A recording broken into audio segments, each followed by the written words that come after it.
Welcome. We'll get started to Microsoft Excel 101. My name is Maggie. I am a librarian here with the Plano Public Library. We also have Bonnie joining us. She's a librarian who's going to help facilitate the chat. So if you have any questions, she'll be here to help. The goal for today's class is to get to know Microsoft Excel with a brief review of the workspace, and then we will dive into the program and use a few of its tools. So I'm going to jump out of my PowerPoint here and show you. If you need that one-on-one assistance that I was talking about, we have the Book a Librarian process. And you can get to that request by going to the Plano Library website, planolibrary.org. Click on About. Scroll down to Help from a Librarian.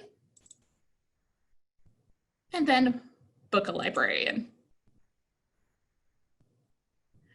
So if you prefer one-on-one assistance, need help troubleshooting, figuring out the program, you can book a 30-minute session with one of our librarians. And we are virtually meeting while the libraries are closed for the health emergency. All right. In the email about the class, we received a link to a Google Drive document with the spreadsheet I will be using today. While you can open the document in Google Sheets, which is the Google equivalent of Excel, that's not the focus of our class today. So you'll want to download the spreadsheet to your computer. I'm going to right-click and click on Download. It should pop up in your browser, especially if you are using Chrome, but it could also be found in your Downloads folder. I am going to click to open the document. So let's start with a review of the program and where things are from top to bottom. Up at the very top is the Quick Access Toolbar, which includes Save, Undo, Redo, and I went ahead and added a Spellcheck tool here. You can add more tools to your Quick Access Toolbar by clicking on this arrow, and they have some that you can add. Now, when you start to notice if you want to add Spellcheck more because you use it often, you can put it here in your Quick Access Toolbar. Below that is what we call the ribbon. Starting with the File tab right here, you have your options for saving, printing, sharing, exporting, whatever you need to push your data out. I'm going to click on the left arrow to go back, and now we are on the Home tab, the default tab. The Home tab has all the major tools. The tools on the Home tab are the most used and can be found in the other tabs, but are placed here out of convenience.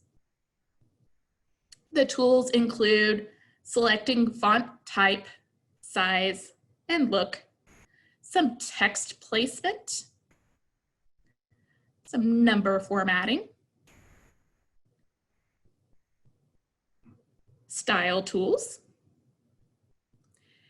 inserting, deleting, and formatting your rows and columns, and filtering, sorting, some basic formulas. And if you need to find anything in your document, you can find and select. Next is the Insert tab, where you can add various charts, a hyperlink, maybe a header or footer. Next to that is the Page Layout tab. And this is where you can select your print area, your margins, your orientations. I'm going to click on size and show you. We're looking at the standard 8.5 by 11 piece of paper. That's great. That'll work for us. The next tab is all the formulas you could possibly want to use with your data. So many awesome formulas. Next to that is the Data tab where you can filter, sort, and streamline the look and function of your data. Next to that is the Review tab, which is great for when you are working with others on this spreadsheet. You can share comments with others, determine who can edit, perhaps do that spell check. The next tab is View, and this is what your screen will look like as you work. And lastly, there is the Developer tab with macros. Macros are more for advanced users in order to automate some of the processes you do in Excel. Unfortunately, I'm a macros beginner, so there aren't any macros in this class, but there are some great courses on Lynda for learning all those macros. So underneath the ribbon is the formula bar right here. The formula bar will show text or formulas being used, whichever applies to the cell. Below that, we have column headings. The column headings are alphabetical, while row headings, right here on the left side, are numerical. You cannot change these headings, unfortunately. The column headings will always be A, B, C, D, etc. And the row headings will always be 1, 2, 3, 4, and so on. So each box, as I'm clicking here, is known as a cell. I'll use that word quite frequently throughout this class. And when you click on a cell, you'll notice the name of the cell, meaning what column and what row it is, and will show up here to the left of the formula bar. Going down to the bottom of the page, we have the sheet name. A spreadsheet can have multiple tabs or sheets as they are known, but more on that in a little bit. Below that to the right, we have some view options, so I can zoom in to get a little closer look at my data here. And there we go. That is a review of the workspace. So let's take a look at our data here and start to use the program to restructure, organize, and calculate the data. So at first glance, I'm noticing that some of the data looks a little squished, specifically the names of the months up here in row 1. So we are going to edit the width of our cells. When we hover the cursor between the column headings, like I'm doing here, between B and C, you will see a vertical line with arrows facing out to the left and right sides. The easiest way to edit the width of a single column is to double-click on the lines between the column headings. This will edit to best fit that specific column, just like that. But to go ahead and fix the whole spreadsheet in one swoop and make all the columns even, no matter how short the data or text is in a specific column, I'm going to click on the box over here to the left-hand corner to highlight the whole spreadsheet, just like that. Then we'll find the Format button over here on the right side. Click. And we are going to edit the column width. I'm going to start with changing it by 3. And let's see what happens. Oh no, it squished the data. That's not good. So I'm going to click my handy dandy undo button. And let's try that again. So it's still highlighted. Going to click over here on Format. Click on column width and change that to maybe 10. Let's see if that works for me. Ah, that looks great. Nothing is squished. all of our months are seen, and voila. All right. Now, I want to differentiate my month heading here from the rest of the data by adding a fill color. So what I'm going to do is click and drag my cursor along the row here. Click on the paint bucket to choose a fill color and find a fill color that I'm happy with for my spreadsheet. I'm going to choose this darkish gray to help differentiate the month headings from the rest of the data.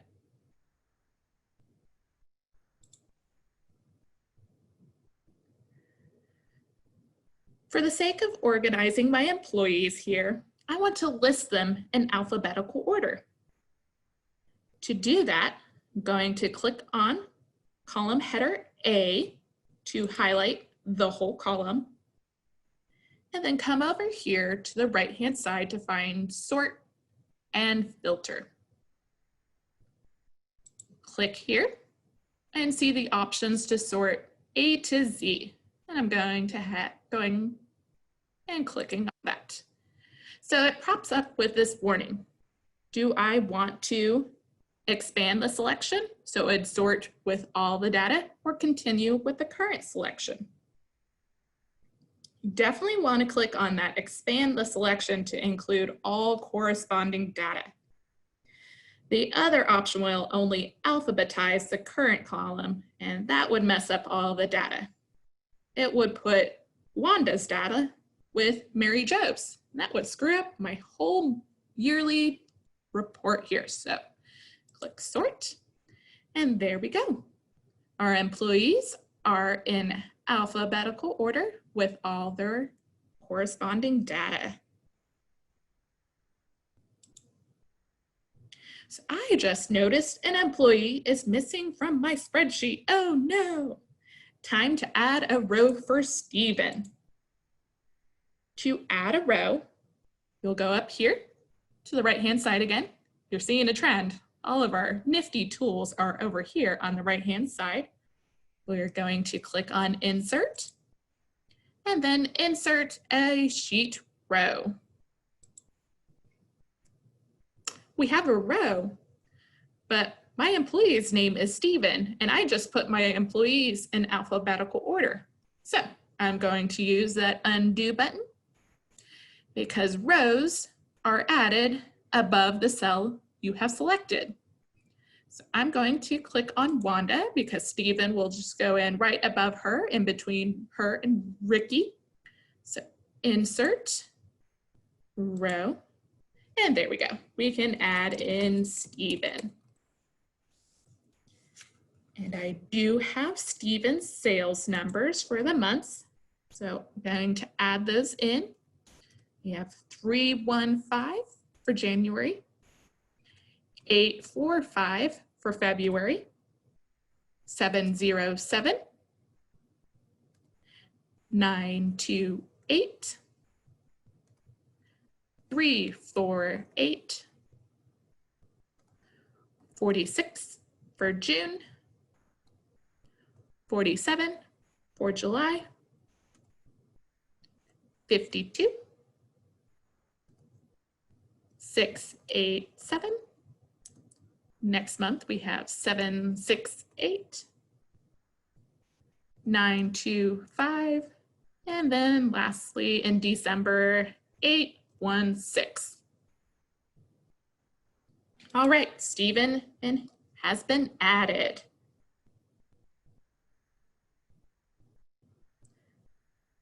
Okay, now I am interested in knowing the total sales for each employee. So that would be a new column. And I would like to add this column between A and B to have the total sales next to my employee's name.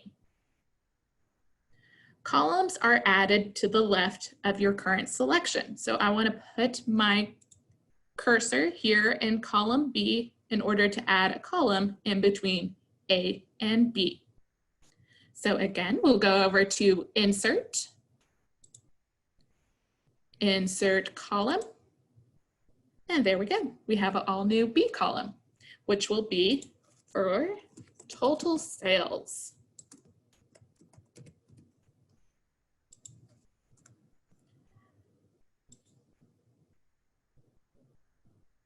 All right. Now that the column is all ready to go, we can start doing some calculations using those formulas. So for total sales, we are calculating the total sum of each employee's monthly sales figures. So while in column B, row 2, next to Betty, I'm going to type in the formula for adding up the sum, which is equal sign, sum, open parentheses, the first column and row is C2, and you see that it highlights that cell. So I can do this really easily by clicking on a corner of that highlighted cell and dragging that corner out all the way to December. I'm going to close the parentheses and hit enter. And we have the total sales for Betty. Awesome. Another way you could do this is by adding, again, your equal sign, sum. This time we're in C3 for Colton. We can add a colon, and then the column and row number for December, which would be N3. Close the parentheses and hit enter. If you struggle with this formula and knowing what formula you need to use, that is okay. The more you use the program, the more you will understand how the formulas will work. The sum option is right over here. To continue my formula throughout the column for each individual employee, it's pretty easy. I'm going to select the cell with one of the formulas, click on that bolded dot in the bottom right-hand corner, and then drag it down, just like that. Now we have total sales for each of our employees for the whole year. Excel can be pretty smart in figuring out what it is you want to do.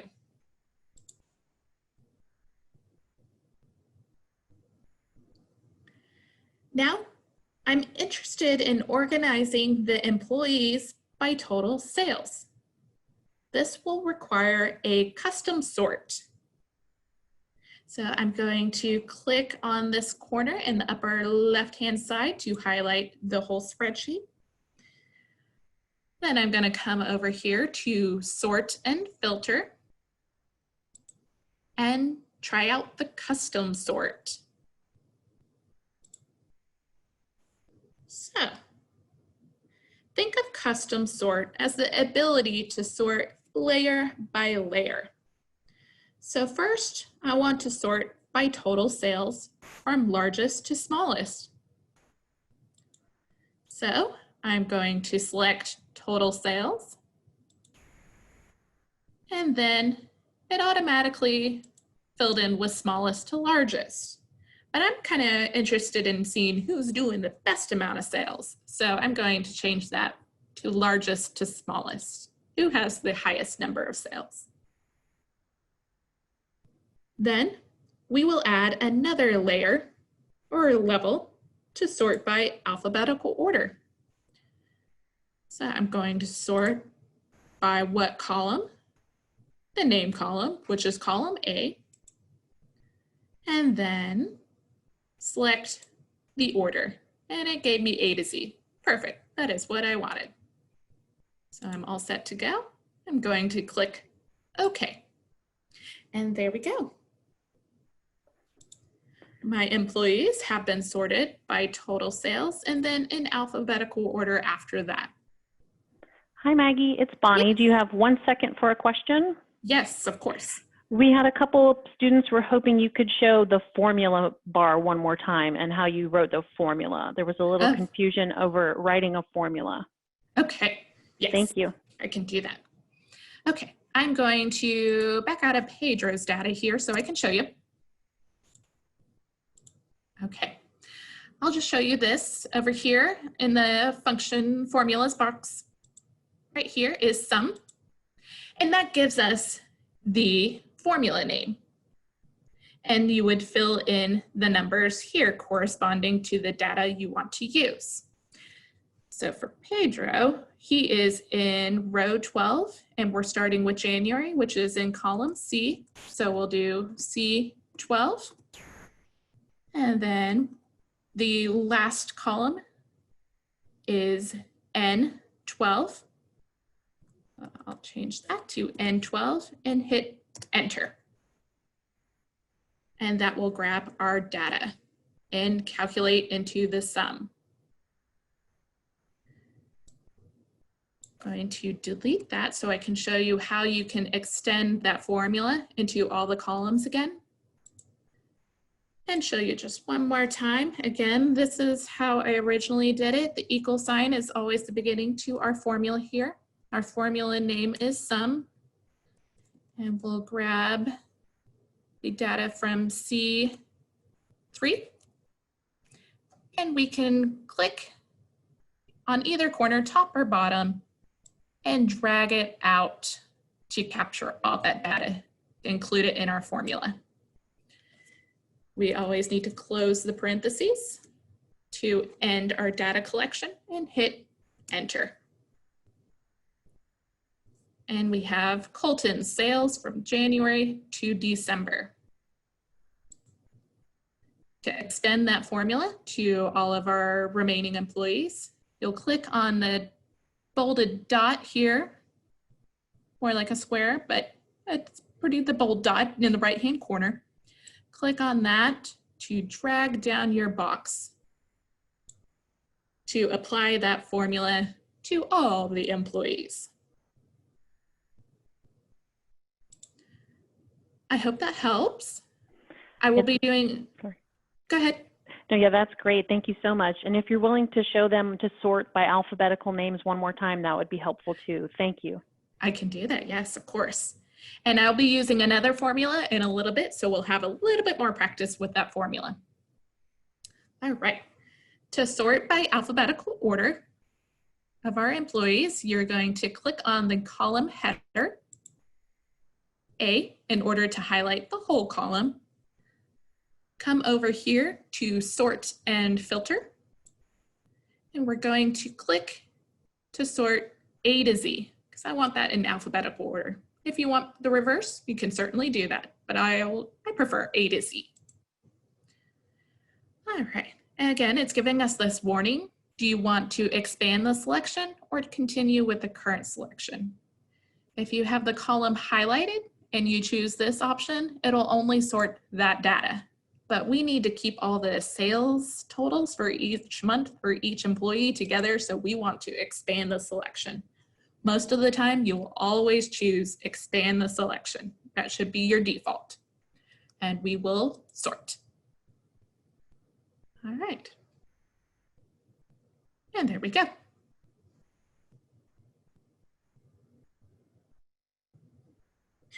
And now we're back at another formula.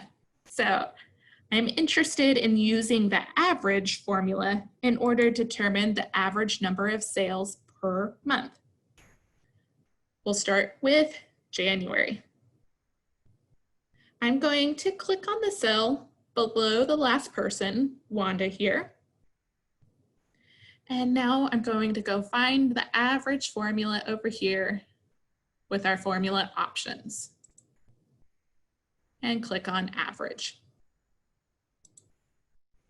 Excel tries to figure out what formula you are wanting to use for what data, and it chose correctly. It knew I'm pulling from January and wanting to get the average for January. So all I have to do is hit enter.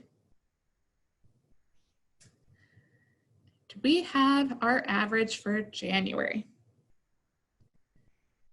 In Excel, there's more than one way of doing a lot of processes. So let me show you another way we can figure out the average if you aren't as trusting with Excel, knowing what data it is you want to pull from in order to use the formula.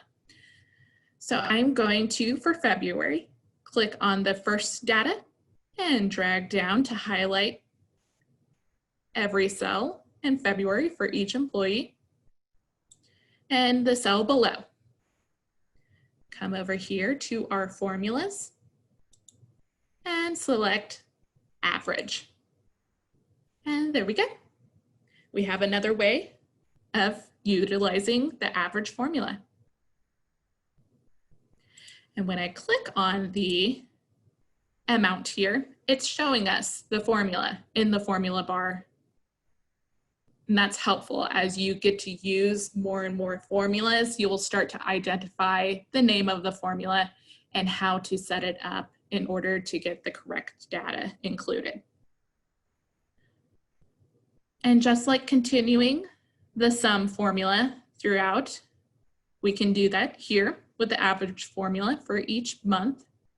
We'll click on that bolded dot in the bottom right-hand corner, click and drag throughout the rest of the year.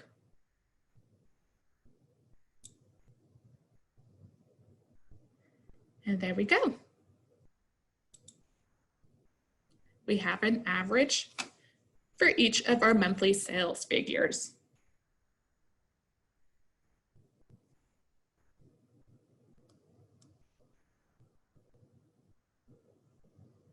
Okay, I want to show you something here.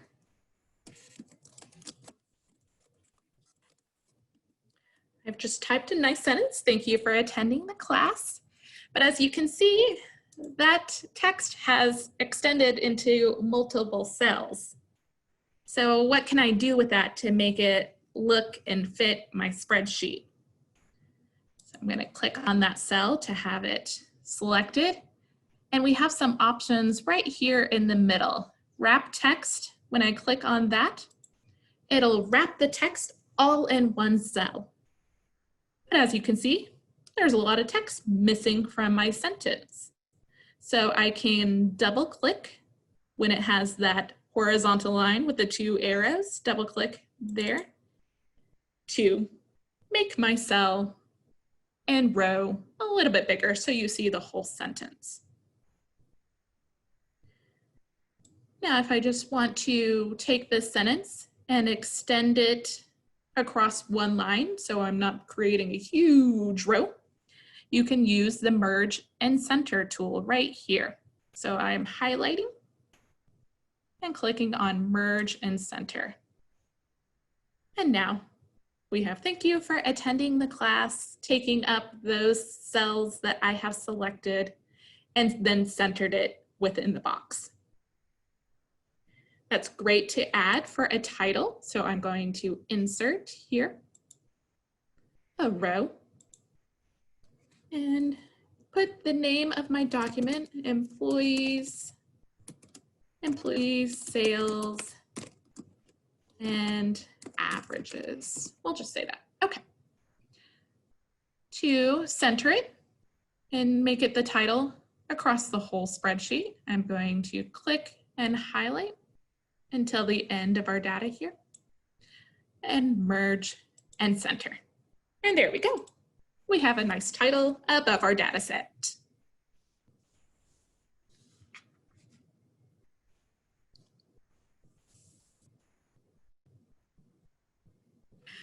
So this data is for one calendar year, but I am interested in duplicating it for the next calendar year in a separate sheet.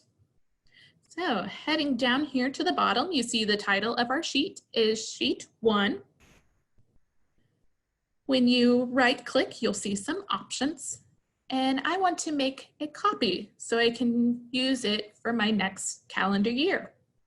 So I'm going to click on Move or Copy. And it pops up with a box for Move or Copy. make sure to click the box to create a copy. That creates just a duplicate of what you've done here into a new sheet. And I'm going to move that to the end because I want it for next year. Okay. Oh, and we have a second sheet that has popped up here with the same exact data, creating that duplicate sheet. But now that's a little confusing, isn't it? So we can rename our sheets.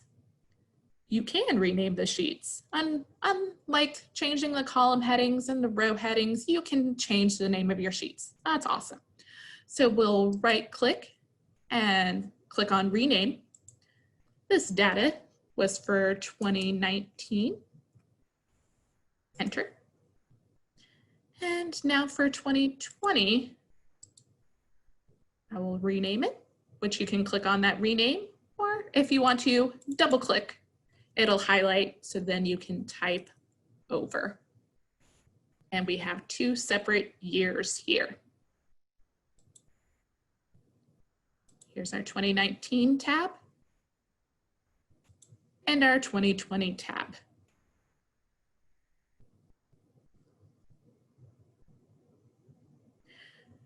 But I don't have all the data yet for 2020.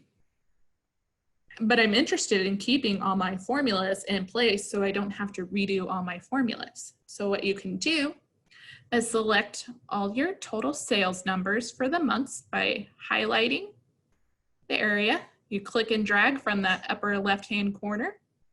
Click and drag to include all those numbers from throughout the year. Try not to highlight our total sales or the averages. And then I'm going to select delete on my keyboard. And my data is gone. But as you can see, formulas are still in place. So if I have, as I add data in for my employees in 2020, let's say we have Betty doing 52 in January, Colton did 45 in sales in January, and then we can add some February numbers. He did 123. As you see, as I'm putting in those numbers, the total sales are being added up and our average monthly sales are being calculated. So I did not lose my formulas on my new sheet. It's all set to go for the new year.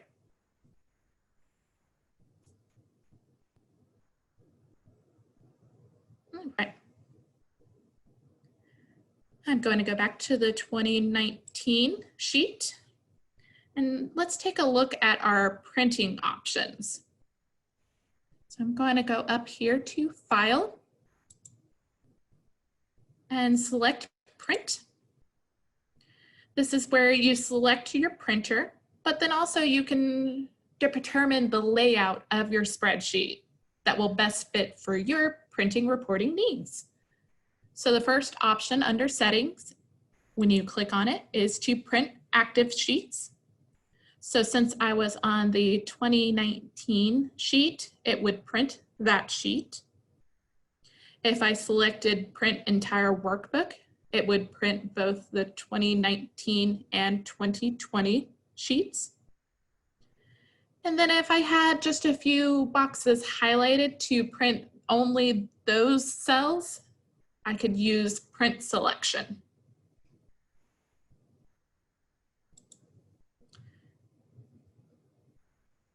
The next option you'd probably want to look at is whether to print in landscape orientation or portrait orientation.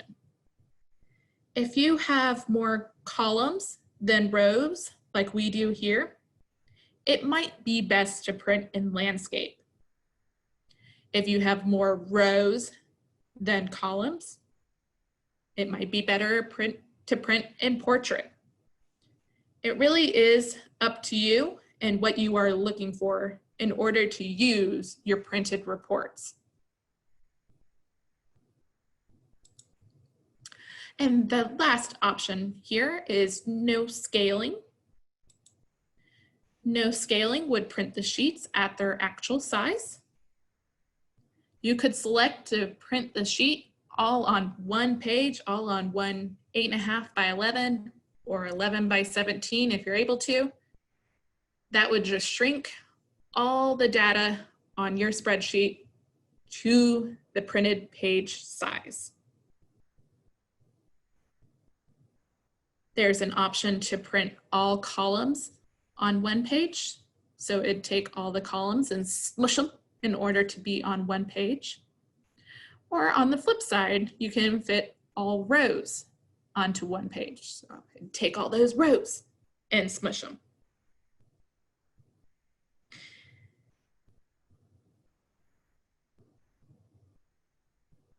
Just be aware, you might do a couple test prints to see what you can do with your report when you print it out.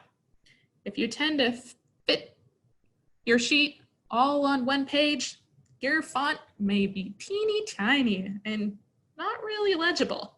So just keep that in mind as you start to print. I'm going to back out. Bonnie, do we have any questions that we can address at this moment? Sure. If you're willing to show once again how to select an entire row and clear its data, Yeah. I'd like to see that again. Yeah. All right. So I'm going to make another copy of this 2019 so I can show you so I don't lose my sheet here. So I'm going to right click, move or copy, select create a copy to create that duplicated sheet for a new tab. And I'm going to move it to the end. Let me rename that. We're going ahead and going into 2021. Look at us go.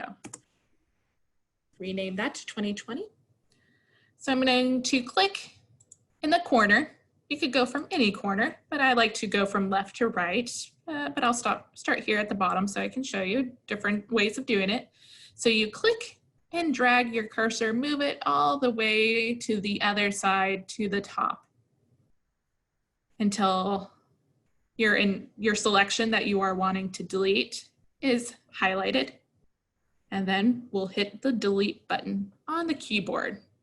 It should be just above your backspace button. And there we go. We have a fresh new spreadsheet for 2021. Was that helpful? I think so. Thank you. Okay. Let me show you one more tool that I like to use when I'm creating a spreadsheet with multiple rows of data. I'm going to go ahead and delete this row so I can show you. Okay, that is a good thing. If you need to remove any data, like right here, you can either right click, and again, we have your quick options here to insert or delete, or you can come over here to the right-hand side to delete. It will sometimes ask you what it is you're wanting to do. Do you want to just delete that one cell and shift everything to the left or up? Or do you want to delete the entire row or column? That's kind of why I like to right click a little bit more than deleting from over here, is because it just helps me know exactly what it is I am deleting before going ahead and deleting, just like that. But I can quickly undo if necessary. All right. Let me show you here. Under the Review tab,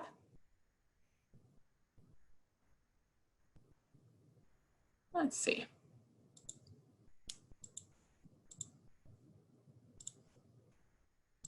View.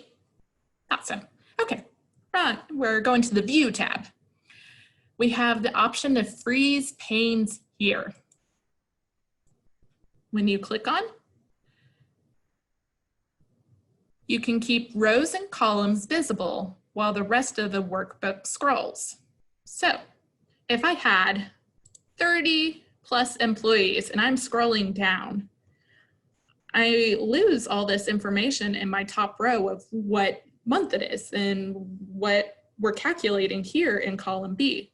So what I can do is click on freeze panes, and I can freeze the top row because that is the data I want to, that's the identifying data name that I want to see as I scroll along and look at my 30+ employees, see what their total sales are for January, February, and so on.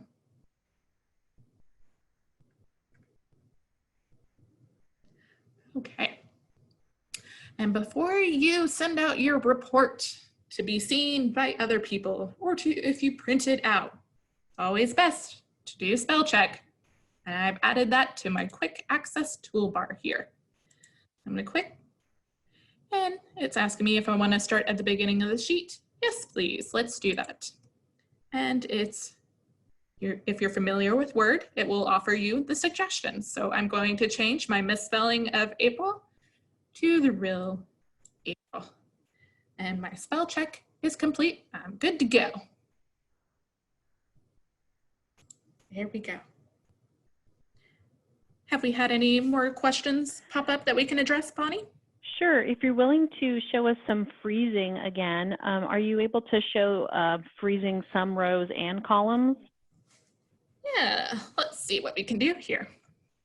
So we're still working in 2019. I'm going to select some freeze panes and just see what we can start freezing up for fun. So unfreeze. Just took away my freezing of this top row. Going to click and see what we got here. Yeah. So when you click on freeze panes and see freeze panes, whatever cell you have selected, it will do above that or to the left of it, much like inserting rows or columns. So while I had my cursor here in the April column for 4th row, and I selected freeze panes, it just took right where I was at. I'm going to freeze it here, and you'll see it as I scroll down. It's kept everything above it frozen, and then everything to the left of it frozen. Isn't that interesting? If you ever want to unfreeze it, you just quickly click on freeze panes and unfreeze. And then, but most of the time, you're typically just freezing your top row or your first column. So that is an option here with the freeze panes tab. So freeze top row. And there we go. And then freeze first column.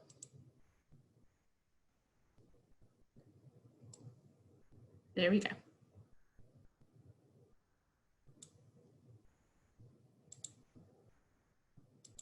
We'll unfreeze. That's one of my favorite tools, so I'm happy I was able to get to show y'all that.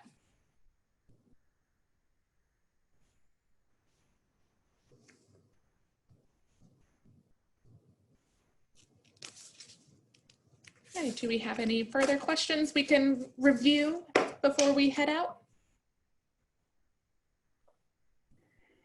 I think we might be caught up. We had a question about Spellcheck, and the information I saw says that it's going to Spellcheck the entire active worksheet. Is that correct, as far as you know, rather than the whole book? I think just the worksheet. So it would be best to, if you have multiple sheets, to go in and just double check. It never hurts to double check, for sure. Yes, because it didn't change here on our 2020 or 2021 tab. So you'll want to do the spell check for each of the individual sheets. Great, thank you. Thank you. And we had another question about what is the format of the average calculation?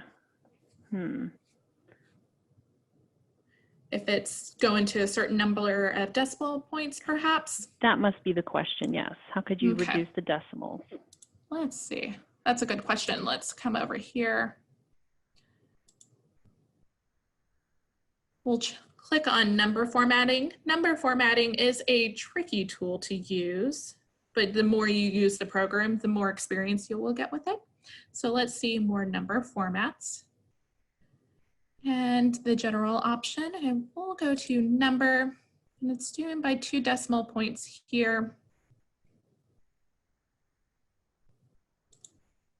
So that can help change it if the lengthy formula that Excel default uses, you can go in to change your number formatting.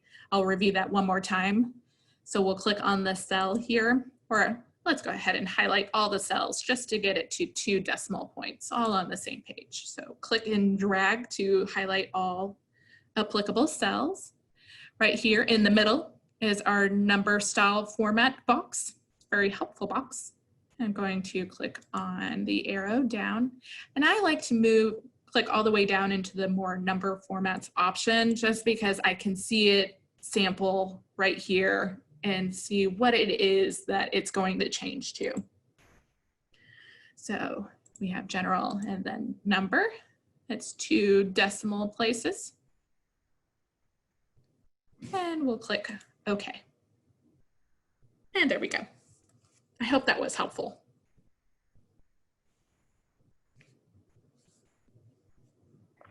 Looked great. Thanks, Maggie. So thank you. Okay.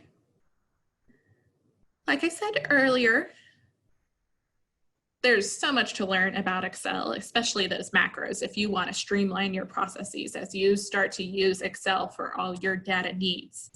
And luckily, we have a resource for you with lynda.com. You can access on our website. So we'll go to planolibrary.org.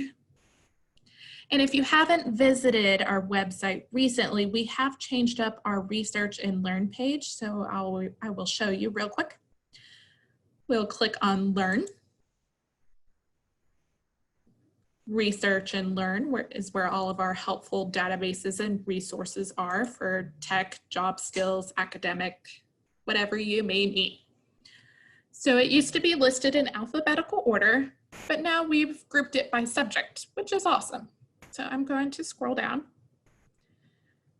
Lynda is in a couple different places because it applies. So here we have it on the business row.